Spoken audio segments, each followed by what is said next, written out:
মহাপাপ ও অবিচারে যখন পৃথিবী ভারী হয়ে উঠেছে, তখন আল্লাহ তাআলা সিদ্ধান্ত নিলেন এক মহাপ্লাবন দিয়ে মানবজাতিকে নতুন ঘরে শুরু করাবেন। সেই সময় ফেরেশতারা নূহ আলাইহিস সালামের কাছে এসে বললেন, হে আল্লাহর নবী, খুব শিগগিরই বন্যা পৃথিবীকে ঢেকে ফেলবে, আর আদম আলাইহিস সালামের পবিত্র দেহ মাটির নিচে থাকলে পানিতে নষ্ট হয়ে যেতে পারে। আল্লাহর নির্দেশ, তার দেহকে নিরাপদ স্থানে নেওয়া হবে।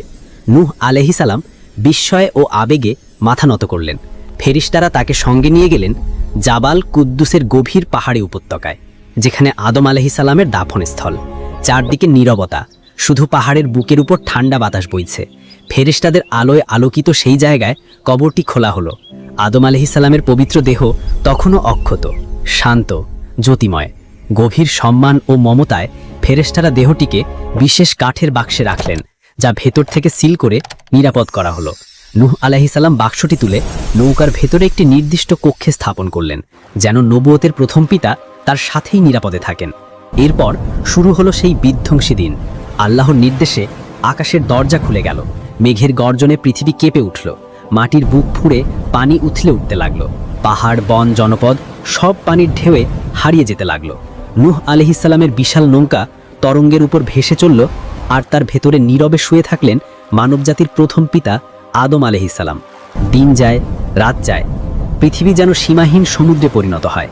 অবশেষে আল্লাহ তাআলা রহমত নাজিল করলেন। পানি ধীরে ধীরে কমতে শুরু করলো। নূহ আলাইহিস সালামের নৌকা এসে থামল জাবাল জুদির শান্ত শিখরে। নীরব আকাশ, ভেজা বাতাস, চারদিকে নতুন জন্ম নেওয়া পৃথিবীর ঘ্রাণ। নৌকায় স্থির হলে নূহ আলাইহিস সালাম সম্মানের সাথে বাক্সটি নিচে নামালেন। জাবাল জুদির নিকটবর্তী একটি উঁচু ও নিরাপদ ভূমিতে আদম আলাইহিস সালামের দেহ পুনরায় দাফন করলেন। তার চারপাশে দাঁড়িয়ে নূহ আলাইহিস সালামের চোখে ঝিলমিল করছিল ইতিহাসের ভার।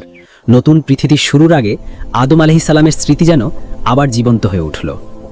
এভাবেই মানবজাতির প্রথম পিতার দেহ মহাপ্লাবনের আগে নিরাপদে তুলে নেওয়া হয় এবং বন্যা শেষে শান্ত, পবিত্র ভূমিতে পুনরায় দাফন সম্পন্ন হয়, যেন নতুন পৃথিবী শুরু হয় নবী আদম আলাইহিস সালামের বরকতপূর্ণ স্মৃতি বহন করে।